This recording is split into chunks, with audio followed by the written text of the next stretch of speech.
اعوذ باللہ من الشیطان الرجیم بسم اللہ الرحمن الرحیم قال النبی صلی اللہ علیہ وسلم بنی الاسلام علی خمس شہادت لا الہ الا اللہ وان محمدا عبدہ ورسولہ واقام الصلاۃ وایتاء الزکوٰۃ والحج وصوم رمضان۔ نخبۃ الاحادیث جو ہم نے ترتیب وائی شروع کی ہے اس کی یہ 5ویں حدیث ہے، اور اس حدیث کو بیان کرنے والے حضرت عبداللہ بن عمر رضی اللہ عنہ صحابی رسول ہے، اور یہ حدیث صحیح بخاری کے اندر موجود ہے۔ حضرت عبداللہ بن عمر رضی اللہ عنہ فرماتے ہیں کہ رسول اللہ صلی اللہ علیہ وسلم نے فرمایا بنی الاسلام علی خمس، کہ اسلام کی بنیاد جو ہے وہ 5 چیزوں پر ہے، کہ اسلام ایک عمارت ہے اور اس کے 5 ستون ہیں جن پر تمام اسلام کی بنیاد جو ہے وہ کھڑی ہے۔ شہادت اللہ الہ الا اللہ، اس بات کی گواہی دینا کہ اللہ کے علاوہ کوئی الہ نہیں ہے، وَأَنَّ مُحَمَّدًا عَبْدُهُ وَرَسُولُهُ، اور اس بات کی بھی گواہی دینا کہ بے شک محمد صلی اللہ علیہ وسلم اللہ کے بندے اور اس کے رسول ہیں۔ یہ اسلام کا سب سے پہلا اور بنیادی رکن ہے، اور مسلمان ہونے کے لیے سب سے اہم رکن یہی ہے کہ اس بات کا اقرار کرنا کہ اللہ کے علاوہ کوئی الہ نہیں ہے اور محمد صلی اللہ علیہ وسلم اللہ کے بندے اور اس کے رسول ہیں، جس کو کلمہ بھی کہا جاتا ہے، اور اس کی قرآن و حدیث کے اندر بہت زیادہ اہمیت اور فضیلت جناب محمد الرسول اللہ صلی اللہ علیہ وسلم نے بیان کی۔ نبی علیہ الصلاۃ والسلام نے فرمایا من مات وَهُوَ يَعْلَمُ أَنَّهُ لَا إِلَهَ إِلَّا اللَّهُ دَخَلَ الْجَنَّةِ، کہ جو بندہ اس حال میں مرا کہ وہ جانتا ہو کہ اللہ کے علاوہ کوئی الہ نہیں ہے، وہ بندہ ضرور جنت کے اندر داخل ہو جائے گا۔ وہ کلمے کو جانتا ہو۔ اب اس حدیث کے اندر یہ نہیں کہا گیا کہ جو بندہ فوت ہو گیا اور اس نے کلمہ پڑھا ہوا وہ ضرور جنت کے اندر داخل ہو۔ وَهُوَ يَعْلَمُ، وہ کلمے کو جانتا ہو، کلمے کو پہچانتا ہو۔ لا الہ الا اللہ کا معنی کیا ہے؟ اصل کے اندر ہم لا الہ الا اللہ کے معنی کو نہیں جانتے، کہ لا الہ الا اللہ کا معنی یہ ہے کہ اللہ کے علاوہ کوئی الہ نہیں ہے، اللہ کے علاوہ کوئی حاجت روا نہیں ہے، اللہ کے علاوہ کوئی مشکل کشا نہیں۔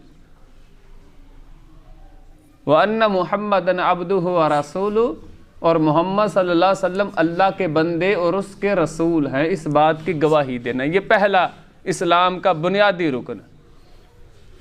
اور اس بنیادی رکن کے بعد کلمہ پڑھنے کے بعد دوسرا رکن یہ ہے وَإِقَامَ الصَّلَاةِ، نماز قائم کرنا۔ اور نماز کی اہمیت اور فضیلت قرآن و حدیث کے اندر بے شمار آیات اور احادیث موجود ہے، اور اکثر مقامات پر نماز قائم کرنے کا کہا گیا ہے۔ اس حدیث کے اندر بھی ہے وَإِقَامَ الصَّلَاةِ، نماز قائم کرنا۔ اب قائم کرنا کیا ہے؟ نماز کے اندر ہمیشگی اختیار کر، نماز کی پابندی کرنا، با جماعت نماز ادا کرنا، یہ ہے نماز قائم کرنا۔ اور یہ بھی اسلام کے بنیادی رکنوں میں سے کلمہ پڑھنے کے بعد سب سے اہم رکن ہے۔ اور نبی علیہ الصلاۃ والسلام نے فرمایا اول ما یحاسب به العبد یوم القیامۃ الصلاۃ، کہ کل قیامت کے دن سب سے پہلے جس چیز کے بارے میں سوال ہوگا وہ نماز ہے۔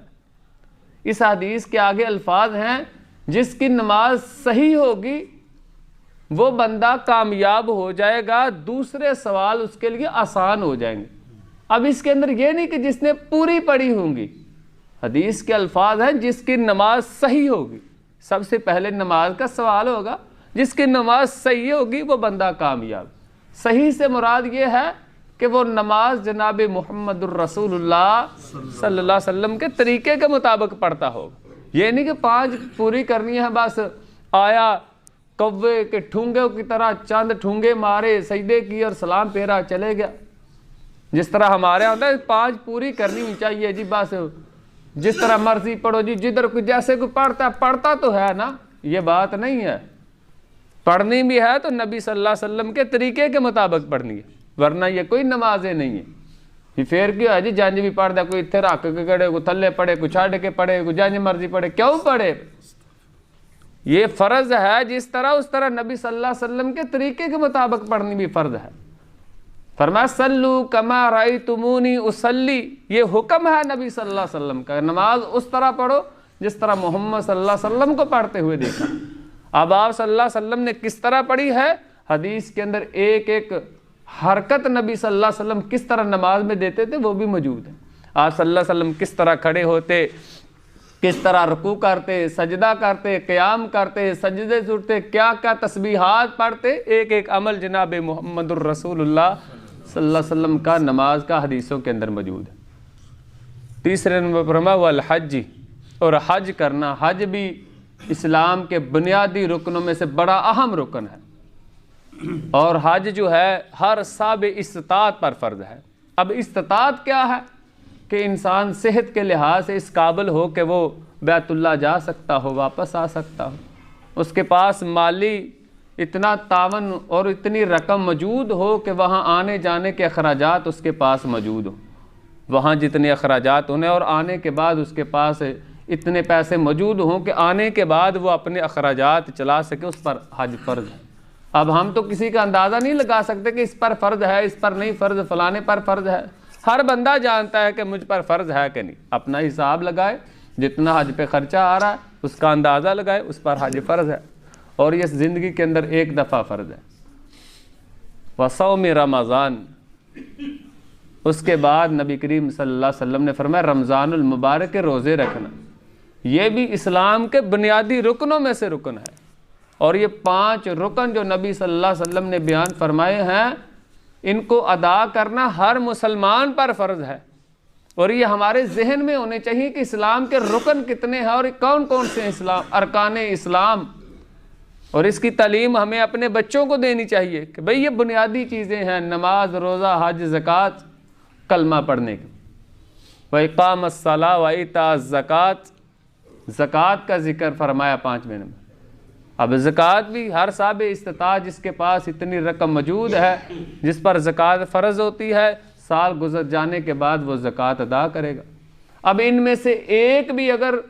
انسان پر فرض ہے وہ نہیں ادا کرتا تو اسلام کی بنیاد جو ہے وہ مکمل نہیں ہے، کیونکہ اسلام پورا ان 5 ستونوں پر کھڑا ہے، ایک بھی ستون